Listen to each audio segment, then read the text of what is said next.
Assalamualaikum warahmatullahi wabarakatuh. Perkenalkan, nama saya Feby Iftia dengan nomor induk mahasiswa 2306021006. Nah, di sini saya akan menjelaskan materi terkait perubahan fisika dan juga kimia yang merupakan salah satu materi Kapita Selekta IPA yang diampu oleh Ibu Feni Widianti MPD. Oke, langsung saja. Topik pembahasan yang akan saya bahas pada pertemuan kali ini, yang pertama adalah materi, yang kedua hukum tentang materi, yang ketiga perubahan materi, yang keempat perubahan zat, dan yang terakhir pengaplikasian dalam kehidupan sehari-hari. Kita bahas yang pertama, yaitu materi. Apa sih itu materi? Jadi materi adalah sesuatu yang memiliki massa dan dapat menempati sebuah ruangan. Artinya materi itu ada di sekitar kita, baik itu dapat kita lihat, dapat kita sentuh ataupun tidak. Contohnya yang dapat kita lihat kayak meja, kemudian pohon ataupun air. Sedangkan yang tidak dapat kita lihat itu adalah udara. Nah, jadi bisa dikatakan yang ada di sekitar kita itu merupakan materi. Nah, materi ini memiliki dua sifat. Yang pertama adalah sifat ekstensif, yang dimana itu bergantung pada jumlah dan ukuran zat. Contohnya kayak volume, massa, dan juga berat.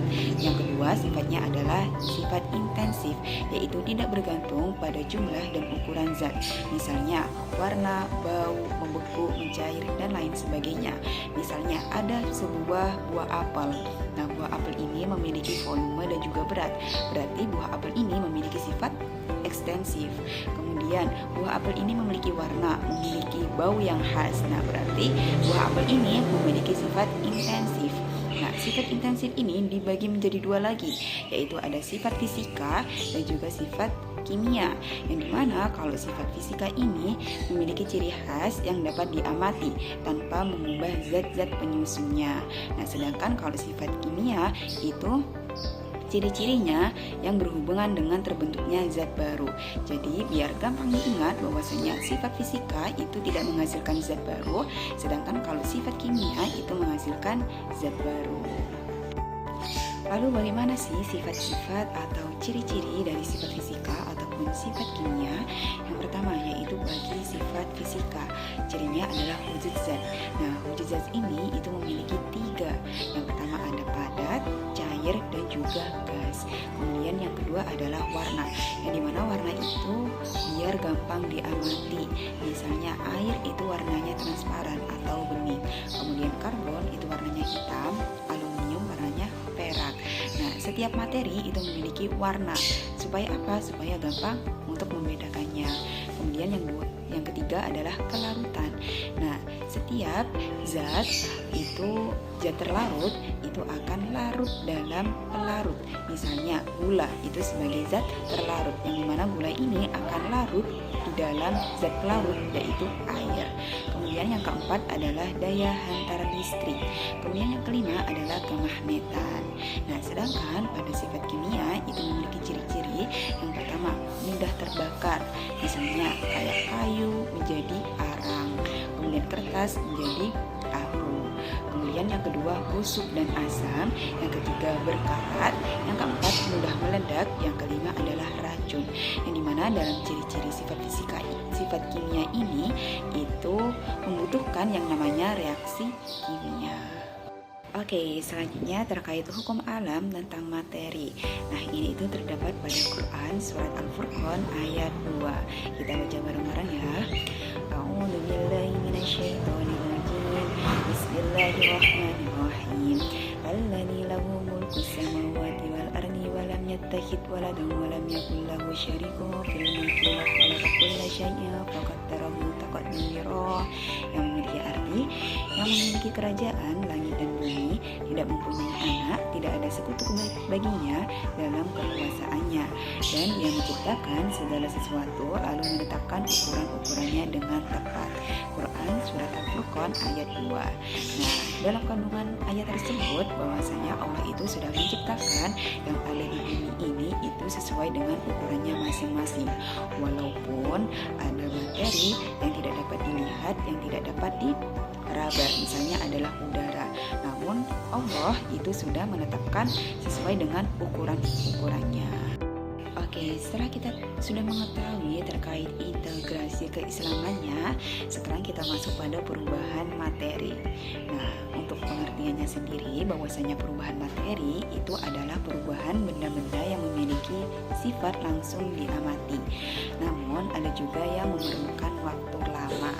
Nah, perubahan materi ini juga hampir sama dengan sifat materi yang intensif, yaitu ada dua, ada perubahan fisika dan juga ada perubahan kimia, yang dimana kalau perubahan fisika itu perubahan zat yang tidak disertai dengan terbentuknya zat baru. Contohnya kayak perubahan bentuk, kemudian menguap, membeku, mencair, dan lain-lain. Kemudian yang kedua adalah perubahan kimia, yang dimana perubahan kimia ini perubahan zat yang dapat menghasilkan zat baru. Contohnya pembakaran kayu, pengkaratan besi, dan lain sebagainya. Nah, jadi untuk perubahan fisika dan juga perubahan kimia, kalau perubahan fisika itu tanpa menghasilkan zat baru karena penyusunnya itu hampir sama. Misalnya es mencair. Nah, awal terbentuknya es itu dari air. Ketika es itu mencair, itu akan kembali menjadi air. Kemudian pada perubahan kimia, nah perubahan kimia itu adalah contohnya adalah pembakaran kayu, yang dimana kalau kayu kita bakar akan menjadi arang. Nah, dalam proses pembakaran ini itu terdapat CO2, kemudian ada oksigen, ada H2O, yang dimana ini itu terdapat reaksi kimia. Oke, selanjutnya di situ ada perbedaan perubahan fisika dan juga kimia. Di situ teman-teman bisa amati ya, apa aja sih gitu kan. Oke, selanjutnya di sini ada yang namanya perubahan zat.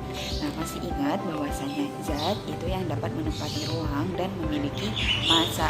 Nah, di sini ada 3 zat yang sudah saya sebutkan di awal, itu ada zat padat, kemudian zat cair, dan juga zat gas. Nah, yang dimana kalau zat padat ini memiliki molekul-molekul yang sangat rapat. Contohnya seperti meja, kemudian pintu, kursi, pohon. Nah, itu merupakan zat padat.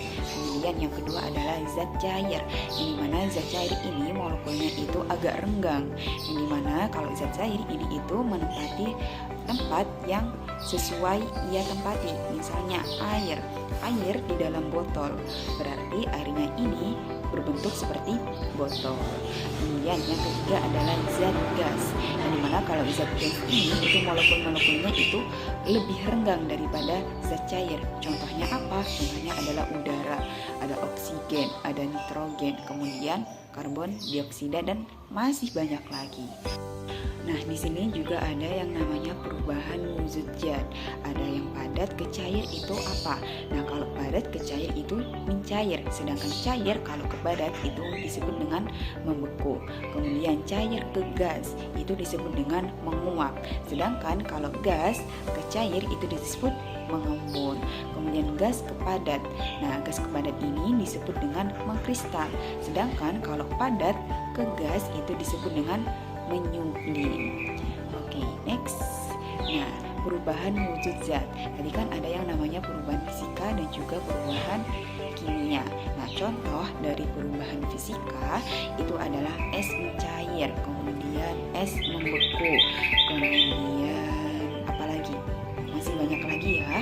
Kemudian di sini ada yang namanya perubahan kimia seperti perkaratan besi, pembakaran kayu, pembakaran kertas.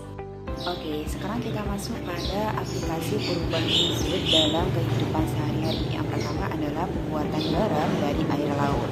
Nah, ini merupakan perubahan kimia. Nah, tapi kan ada yang namanya penguapan. Apa bukan perubahan fisika? Jadi, dalam pembuatan garam dari air laut itu merupakan perubahan kimia. Mengapa? Karena di situ molekul-molekul garam NaCl itu terionisasi menjadi molekul Na dan juga Cl. Kemudian yang kedua, pembuatan pengharum ruangan dan kapur bagus. Nah, ini merupakan perubahan fisika karena di situ ada yang namanya penyubliman.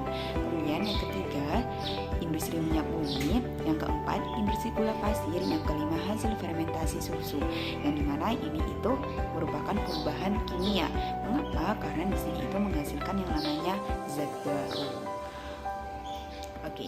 Next, sekarang kita masuk pada miskonsepsi.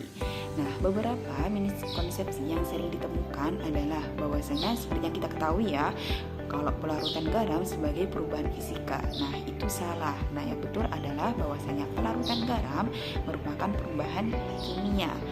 Kemudian yang kedua, pemuaian zat merupakan pemuaian partikel penyusun zat.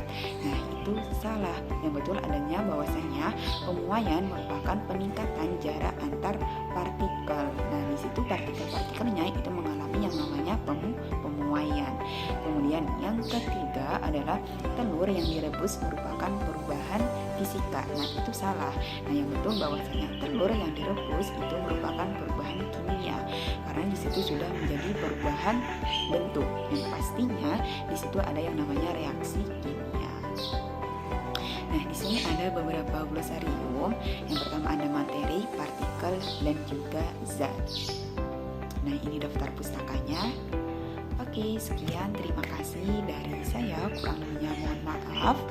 Wassalamualaikum warahmatullahi wabarakatuh.